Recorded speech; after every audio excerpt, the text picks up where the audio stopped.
भाइयों और बहनों, ये शरीर केवल मांस और हड्डी का ढांचा ही नहीं है।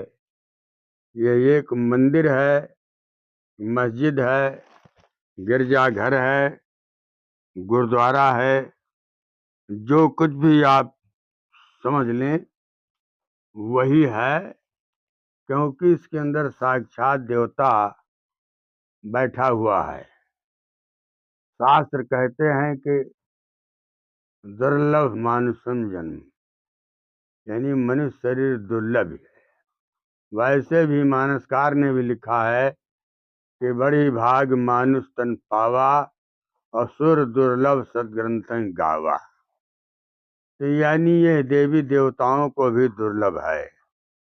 हम सांस लेते हैं, पर सांस चलती कैसे है, विचार कहाँ से आते हैं, ध्यान लगाते हैं पर ऊर्जा ऊपर कैसे उठती है, हाथ पैर कैसे काम करता है, कौन देखता है, कौन सोचता है, कौन नए नए आविष्कार करता है। हड्डी मांस तो जड़ है, खून हवा ये सब जड़ हैं। तो हाथ पैर कौन कैसे काम करता है, आवाज कहाँ से पैदा होती है, नाक से सूंघने का काम कौन करता है, सारी शारीरिक क्रिया कौन करता है, कभी आपने सोचा? सबका कर्ता धर्ता अंदर स्वयं बैठा है। वही गुरुओं का गुरु भी है, वही भगवानों का भगवान है। वो प्राण रूप विद्यमान है। सारा खेल वही करता है। वो दिखाई भी पड़ता है और सुनाई भी पड़ता है। यदि शरीर के रहस्य को जान लिया जाए तो ध्यान भजन पूजा पाठ बहुत आसान हो जाता है। कहते हैं, शास्त्र बताता है कि शरीर के अंदर 72,000 नाड़ियां हैं। सोचिए, ये सूक्ष्म ऊर्जा का मार्ग है नाड़ियां। प्राण इन्हीं से बहता है।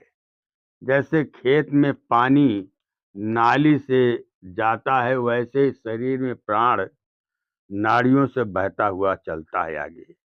यदि नाड़ी अवरुद्ध हो जाए तो तमाम रोग उत्पन्न हो जाते हैं, मन अशांत हो जाएगा तो शरीर काम करना बंद कर देगा। 3 मुख्य नाड़ियां हैं। पीड़ा नाड़ी, इसी को चंद्र नाड़ी कहते हैं, और ये शीतल मानसिक ऊर्जा देती है। ये चंद्र स्वर है। इसका लक्षण है शांत स्वभाव और कल्पनाशीलता।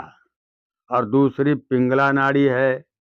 ये दाईं ओर ऊर्जा क्रियाशीलता, सूर्य स्वर, ऊर्जा क्रिया निर्णय शक्ति करती है। और तीसरी है सुषुम्ना नाड़ी। ये मेरुदंड के मध्य जब इड़ा पिंगला संतुलित हो जाती है तब सुषुम्ना जागृत होती है। और जब सुषुम्ना चलती है तब साधक का ध्यान अपने आप लगने लगता है, मन एकाग्र होने लगता है, भजन बनने लगता है। यदि नाड़ियां शुद्ध नहीं होती तो जप में मन नहीं लगता है, ध्यान भजन कुछ नहीं बनता है। जीव के अंदर क्रोध आता है, आलस्य पैदा होने लगता है। इसीलिए महापुरुषों ने इसका उपाय बताया है कि प्राणायाम किया जाए, अनुलोम विलोम हो, भ्रामरी हो, ओम का जप हो, सात्विक आहार हो और ब्रह्मचर्य का सेवन किया जाए।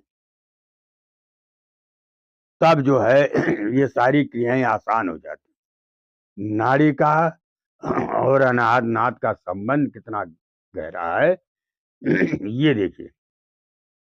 जब नाड़ियां शुद्ध हो जाती हैं तो भीतर अनाहत नाद अपने आप सुनाई पड़ने लगता है।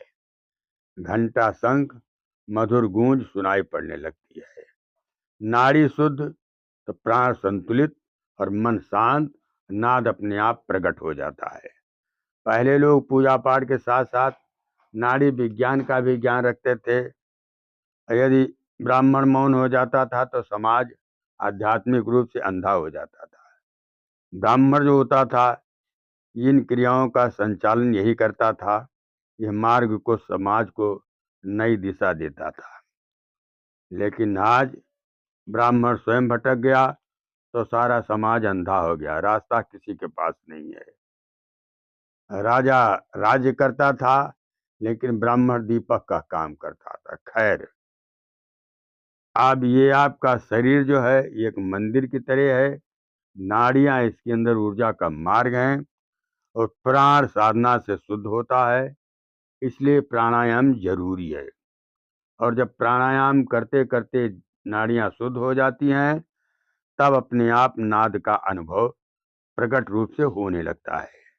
कहने का मतलब, अपने भीतर उतरिए और प्राण को पहचानिए, नाड़ियों को शुद्ध कीजिए, प्राणायाम का सहारा लीजिए और नाद अपने आप प्रकट हो जाएगा। भजन का रास्ता अपने आप आसान हो जाएगा।